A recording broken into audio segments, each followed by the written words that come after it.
Baik, bismillahirrahmanirrahim. Assalamualaikum warahmatullahi wabarakatuh.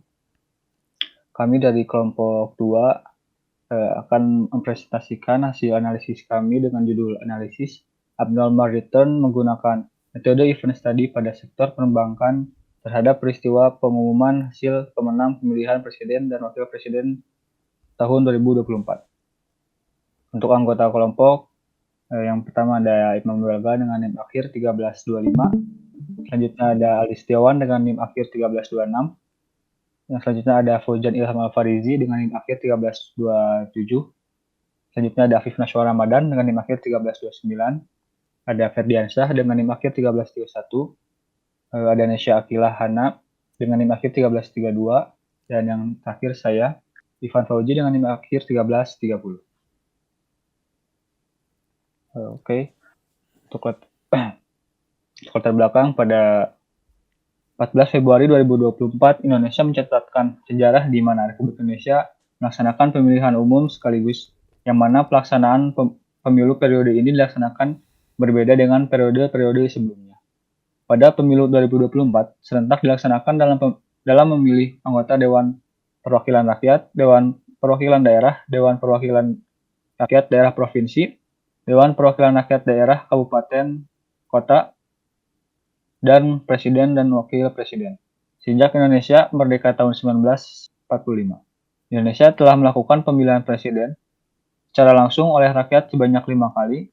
Kontestan calon presiden periode 2024-2029 adalah yang pertama ada Anies Rashid Baswedan didampingi oleh Muhaimin Iskandar di nomor urut 1.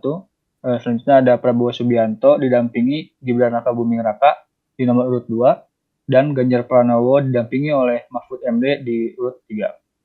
Penetapan Prabowo Gibran yang menjadi pemenang pemilihan presiden tahun 2024 tidak hanya berpengaruh pada aspek perpolitikan Indonesia saja, melainkan segala aspek termasuk di dalamnya adalah ekonomi makro maupun mikro. Kemenangan ini disambut positif oleh para pelaku pasar yang tercermin dari indeks harga saham gabungan IHSG dan apresiasi rupiah terhadap dolar Amerika Serikat dikutip dari tirto.id. Oke, next. Selanjutnya ada rumusan masalah yang akan dilanjutkan oleh saudari Nesya. Untuk waktu dan tempat saya persilakan.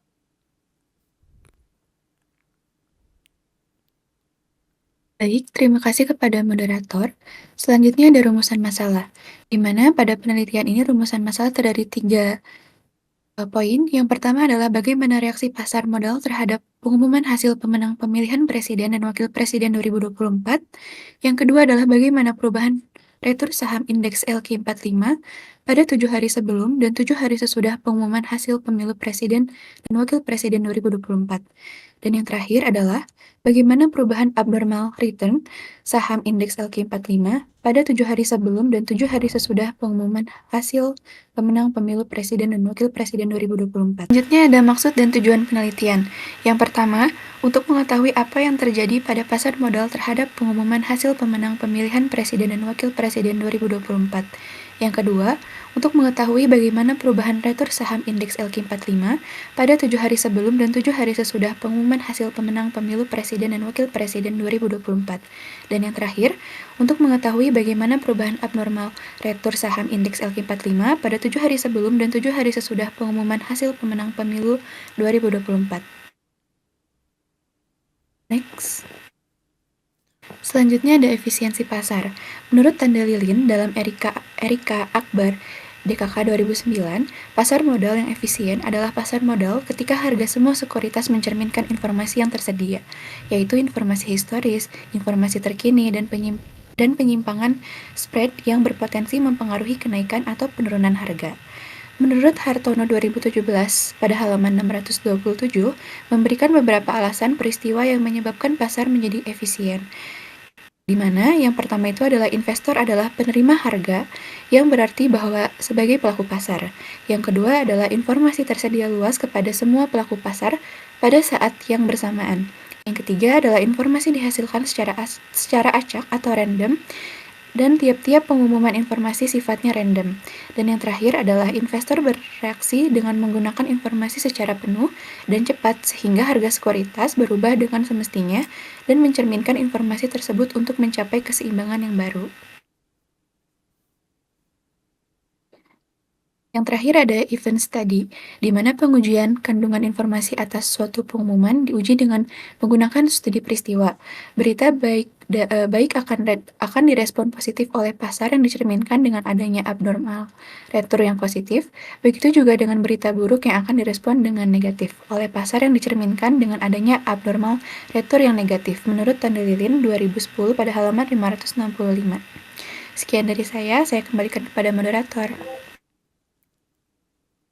Baik, terima kasih dari Nesya. Selanjutnya ada retur saham yang akan dibacakan oleh saudara Afif Nashwa Ramadan. Untuk Afif, ke tempat saya persilahkan. Terima kasih kepada moderator. Di sini saya akan melanjutkan return saham. Return saham merupakan pengembalian atau imbalan yang diperoleh investor atas hasil investasi yang dilakukan oleh seorang investor. Jones tahun 2013. Terkait mengenai return dan berinvestasi dalam melakukan investasi terdapat dua jenis pengembalian atau return yang dapat diperoleh oleh investor sebagai keuntungan, yaitu yang pertama, dividen yang merupakan pendapatan investor atas pembagian keuntungan oleh perusahaan terhadap pemegang saham perusahaan tersebut. Yang kedua, capital gain, merupakan hasil dari total selisih harga saat pembelian dengan harga saat saham dijual. Selanjutnya, abnormal return. Abnormal return merupakan kelebihan dari return yang terjadi sesungguhnya atau actual return terhadap return normal. Abnormal return biasanya juga dapat diartikan sebagai selisih dari return yang diharapkan dengan return yang telah didapatkan. Selisih dari return ini akan positif apabila return yang telah didapatkan lebih besar dari return yang diharapkan. Oleh Niki Aulia Dewi et al. Tahun 2021. Maka sebaliknya, selisih return akan negatif apabila return yang didapatkan lebih kecil dari return yang diharapkan. Selanjutnya, harga pasar. Peristiwa pemilu menjadi salah satu fenomena yang menarik dan bahkan berpotensi menimbulkan sentimen pada beragam perusahaan. Pemilu bisa menjadi salah satu dampak yang berpengaruh pada pergerakan bursa saham dan memberikan efek terhadap efek saham dari pasar modal. Hasil dari pemilu tentunya akan membawa perubahan pada beragam tatanan sosial, ekonomi, dan politik masyarakat. Ini yang menjadi bagian perhatian bagi kalangan pelaku usaha pasar bebas. Si et al. Pada tahun 2021. Selanjutnya, yang terakhir ada indeks harga saham gabungan IHSG. Indeks harga saham gabungan IHSG adalah indeks dari seluruh jenis saham di bursa efek. IHSG ini juga dapat didefinisikan sebagai gambaran dari semua pergerakan harga saham yang ada di bursa efek. Rismawati dan Sugiman tahun 2022. Jadi IHSG adalah indeks yang mencerminkan pergerakan harga yang ada di pasar bursa secara menyeluruh. Rumus yang digunakan untuk menghitung IHSG yaitu dapat disesuaikan dengan rumus indeks saham parsial. Akan tetapi nilai dasar dan kapitalisasi yang digunakan didasarkan oleh jumlah emiten yang ada di bursa pada suatu periode. Lumbantorian Ruan et al. Tahun 2021. Sekian dari saya kembalikan kepada moderator. Terima kasih.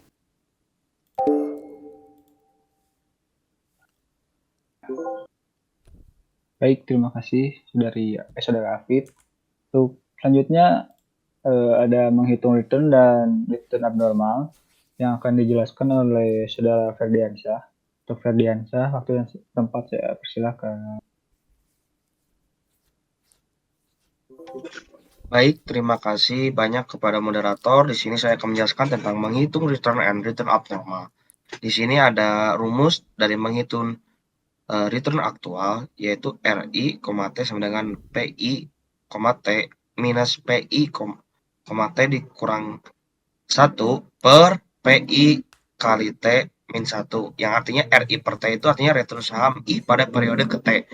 Kemudian ada PI T itu harga saham penutupan I pada periode ke T.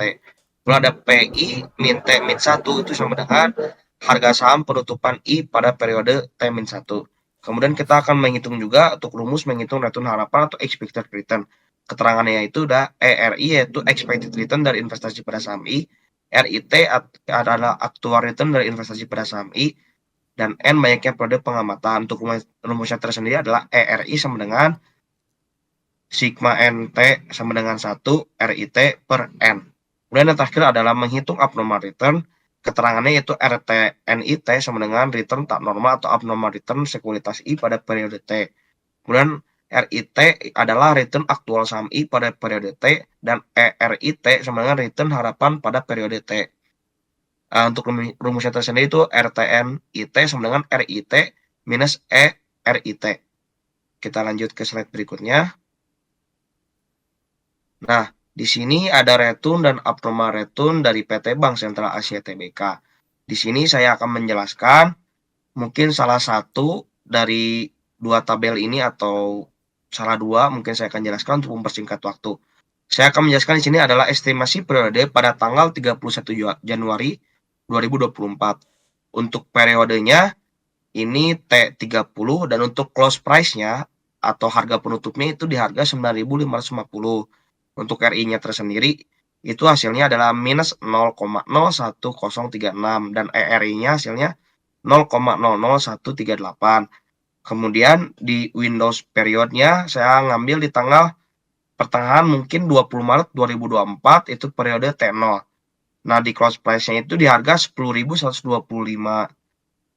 RI-nya tersendiri hasilnya minus 0,0049, ERI-nya itu hasilnya minus 0,00006, dan abnormal return-nya hasilnya adalah minus 0,000491. Kita next ke selanjutnya. Di selanjutnya itu ada return dan abnormal return PT Bank Negara Indonesia Persero Tbk atau kita sebut BNI. Sama seperti tadi, saya akan menjelaskan salah dua dari dua tabel tersebut. Kita akan menjelaskan secara random di tanggal 12 Februari. Di estimasi periodenya tanggal 12 Februari 2024, periode T24 itu close price-nya adalah 5.950.000. Kemudian RI-nya itu hasilnya 0,03478 dan ERI-nya itu hasilnya 0,00234. Kemudian di Windows periode pada tanggal mungkin 22 Maret 2024 itu T plus 02 atau hari kedua setelah peristiwa itu close price-nya harganya 5.850. RI-nya di 0,0086, ERI-nya itu minus 0,0032 dan abnormal return-nya itu 0,00427. Sebagai pemberitahuan, ERI ini dari mana? Seperti tadi rumus, yaitu rata-rata dari RI semuanya dan hasilnya akan menjadi ERI. Kita lanjut ke slide berikutnya. Di slide berikutnya itu ada return dan abnormal return PT Bank Rakyat Indonesia Persero Tbk atau sering kita sebut dengan Bank BRI. Di sini saya akan menjelaskan sama seperti tadi, random saya akan menjelaskan tanggal 28 Februari 2024 yaitu di T13. Close price-nya itu di harga 6.225 dan RI-nya ini di 0,0163 dan ERI-nya tuh 0,00434. Kemudian di Windows periode kita ngambil di pertengahan lagi 20 Maret 2024 itu T0, close price-nya itu 6.100, RI-nya 0,0167, ERI-nya minus 0,0029 dan abnormal return-nya itu hasilnya 0,01667. Mungkin cukup sekian presentasi dari saya. Saya kembalikan lagi ke moderator. Terima kasih. Baik, terima kasih Saudara Ferdiansyah. Untuk selanjutnya akan dilanjutkan oleh Saudara Fauzan. Untuk Fauzan, waktu dan tempat saya silakan. Baik, di sini saya akan melanjutkan. Di sini ada return dan abnormal return. Di sini ada dua tabel. Saya akan menjelaskan salah satu dari dua tabel tersebut. Yang pertama ada estimasi period. Saya di sini ngambil tanggal 31 Januari 2024. Periodenya T30. close price-nya di sini ada 1.305 dan RI-nya ada minus 0,86477. Lalu pada Windows periodnya di sini saya mengambil tanggal 20 Maret 2024, periodenya T0, close price-nya ada di 1.365, RI-nya ada di 0,0149, RI-nya ada di 0,0054, dan abnormal return-nya ada di 0,01487. Lanjut. Lalu di sini ada return dan abnormal return PT Bank Mandiri. Saya di sini akan mengambil estimasi periodenya pada tanggal 7 Februari 2024. Periodenya T-25. Close price-nya di sini ada di 6.950 dan RI-nya ada di 0,01460 dan IRI-nya ada di 0,00277. Lalu ada di Windows periodnya. Di sini ada tanggal 20 Maret 2024, periodenya T0. Lalu close price-nya di 7.050 dan RI-nya ada di min 0,0309, IRI-nya ada di minus 0,0015 dan abnormal return-nya di minus 0,03093. Lanjut.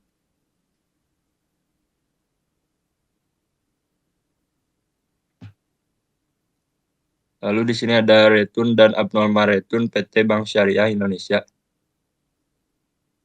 Di estimasi periodenya di sini saya akan mengambil tanggal 1 Februari 2024. Periodenya T-29. Close price-nya di sini ada 2.300, RI-nya ada minus 0,01288 dan IRI-nya ada di 0,0057. Lalu di Windows period saya akan mengambil di pertengahan lagi di tanggal 20 Maret 2024. Periodenya ada di T0, close price-nya di 2.660 dan RI-nya di 0,0000 dan IRI-nya ada di 0,0027. Abnormal return-nya ada di 0,00000. Lanjut. Lalu yang terakhir di sini ada metode penelitian. Yang pertama ada jenis penelitian. Penelitian ini menggunakan pendekatan penelitian kuantitatif dengan metode deskriptif analis. Lalu ada variabel penelitian. Menurut Sugiono di 2017, variabel penelitian adalah suatu atribut atau sifat atau nilai dari orang, objek, atau kegiatan yang mempunyai variasi tertentu yang ditetapkan oleh peneliti untuk dipelajari dan ditarik kesimpulannya. Pada penelitian ini, peneliti menggunakan variabel abnormal return. Di sini ada contoh populasinya. Yang pertama ada nomornya, lalu ada kodenya, salah satunya itu akses dan nama perusahaannya. Salah satunya itu PT Aspirasi Hidup Indonesia Tbk. Lalu ada sampel, ada nomor, kode, dan nama perusahaan. Kodenya untuk contohnya ada BBCA dan nama perusahaannya ada PT Bank Sentral Asia Tbk. Teknik analisis datanya di sini menggunakan 3, uji normalitas, uji one sample t-test, dan uji Pirate sample t-test. Terima kasih, saya lanjutkan ke moderator. Baik, terima kasih Saudara Fauzan. Untuk selanjutnya ada sumber data dan teknik pengumpulan data. Untuk periode estimasi dimulai untuk T30-nya dimulai dari tanggal 31 Januari 2024. Untuk periode peristiwa, untuk T7-nya dimulai dari tanggal 7 Maret 2024, untuk T0-nya tanggal 20 Maret 2024, dan T+7-nya tanggal 1 April 2024. Periode estimasi yang digunakan adalah T-7 hingga T-1. Pemilihan presiden 2024 terjadi. Pada periode ini, data dikumpulkan untuk memahami kondisi sebelum peristiwa utama T0 terjadi, seperti respon masyarakat terhadap calon presiden. Analisis ini penting untuk mengidentifikasi tren dan potensi dampak kebijakan ekonomi yang mungkin diterapkan oleh calon presiden. Untuk periode peristiwa mencakup T0 hingga T+7, yaitu selama dan setelah pelaksanaan pemilihan presiden. Dalam konteks sektor perbankan, peristiwa utama bisa mengumumkan hasil pemilihan, mengesahkan kebijakan baru terkait sektor keuangan, atau implementasi program-program yang diumumkan oleh calon presiden terpilih. Selama periode ini, analisis dilakukan untuk menilai dampak kebijakan baru terhadap stabilitas dan pertumbuhan sektor perbankan serta respon masyarakat terhadap perubahan tersebut. Next, untuk selanjutnya ada uji normalitas, analisis hasil uji normalitas. Tabel samping menunjukkan hasil uji normalitas data 7 hari sebelum dan 7 hari sesudah, serta average abnormal return sebelum dan sesudah peristiwa pengumuman hasil pemenang pemilihan presiden dan wakil presiden tahun 2024. Berdasarkan hasil uji normalitas, di atas menunjukkan bahwa p-value atau nilai signifikan T+1, T+2, dan ARR sesudah secara berturut-turut sebesar 0,041, 0,012, dan 0,001. Kurang dari alfa 5%, yaitu 0,05, maka H0 ditolak. Artinya data tidak berdistribusi normal sehingga perlu dilakukan uji Wilcoxon atau uji non-parametrik. Namun data lainnya seperti T-7, T-6, T-5, T-4, T-3, T-2, T-1, T0, T+3, T+4, T+6, T+7, dan ARR sebelum menghasilkan nilai signifikan lebih dari alfa, yaitu 5%, maka H0 diterima. Artinya data berdistribusi normal. Untuk hipotesis, H0 data berdistribusi normal. Untuk H-nya data tidak berdistribusi normal.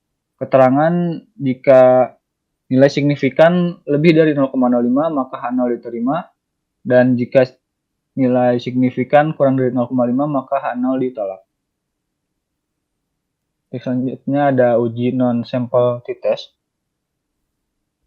Hasil dari analisis uji one-sample t-test berdasarkan hasil uji one-sample t-test di samping p-value atau nilai signifikan untuk 7 hari sebelum dan 7 hari sesudah. Pada saat peristiwa diperoleh nilai signifikan masing-masing lebih dari alfa, yaitu 5% atau 0,05, maka H0 diterima. Artinya tidak terdapat abnormal return yang signifikan pada hari di sekitar pengumuman hasil pemenang pemilihan presiden dan wakil presiden tahun 2024.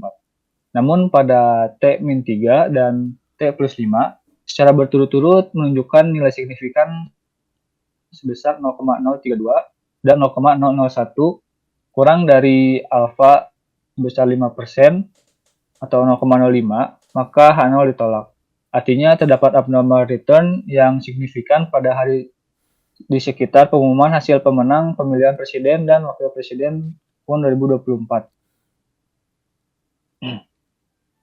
Untuk hipotesisnya, untuk H0 tidak terdapat abnormal return yang signifikan pada hari di sekitar pengumuman hasil pemenang pemilihan presiden dan wakil presiden 2024. Untuk HA-nya terdapat abnormal return yang signifikan pada hari di sekitar pengumuman hasil pemenang pemilihan presiden dan wakil presiden tahun 2024. Untuk selanjutnya ada kesimpulan yang akan dilanjutkan oleh saudara Aldi. Untuk Aldi dan waktu dan tempat saya persilakan. Baik, terima kasih. Saya di sini akan membacakan kesimpulan. Hasil analisis abnormal return menggunakan metode event study pada sektor perbankan menunjukkan bahwa pasar modal tidak memberikan reaksi signifikan terhadap pengumuman pemenang pemilu presiden dan wakil presiden 2024. Hal ini terlihat dari tidak adanya abnormal return yang berarti pada saham-saham sekitar perbankan, baik sebelum, saat, maupun setelah pengumuman tersebut. Sebagian besar data menunjukkan distribusi yang normal meskipun ada beberapa titik waktu tertentu yang tidak normal. Untuk mengatasi perbedaan ini, dilakukan uji Wilson Signet Range Test. Hasil ini juga menunjukkan bahwa tidak ada perbedaan abnormal return yang signifikan antara sebelum dan sesudah pengumuman. Artinya pengumuman hasil pemilu tidak memberikan dampak besar pada pergerakan saham sektor perbankan di indeks LQ-45. Dengan periode pengamatan selama 15 hari, meskipun hasil real account KPU menetapkan pasangan nomor urut 02 Prabowo Subianto dan Gibran Rakabuming Raka sebagai pemenang dengan perolehan suara sebesar 58,6% atau sebanyak 96.214.91 suara. Respon pasar modal tetap dipengaruhi oleh spekulasi para pelaku pasar. Spekulasi ini dilakukan sebagai langkah antisipasi untuk memanfaatkan peluang yang dianggap menguntungkan. Baik, di sini saya akan menjelaskan saran. Poin pertama yaitu bagi investor diharapkan untuk mengumpulkan informasi yang lengkap sebelum melakukan investasi dan secara aktif mengikuti peristiwa politik melalui berbagai sumber seperti televisi, koran, dan media sosial. Poin kedua, bagi perusahaan atau emiten berhati-hati dalam memanfaatkan informasi tersebut agar tidak melakukan penerbitan saham yang dapat mengurangi nilai saham. Poin terakhir yaitu bagi penelitian selanjutnya disarankan untuk memperluas wilayah penelitian dan menggunakan indikator lain selain abnormal return seperti trading volume activity. Terima kasih. Sebelumnya saya kembalikan kepada moderator. Baik, terima kasih Saudara Aldi. Mungkin cukup sekian presentasi dari kelompok 2. Apabila ada salah kata mohon dimaafkan. Wabillahi taufik wal hidayah. Wassalamualaikum warahmatullahi wabarakatuh.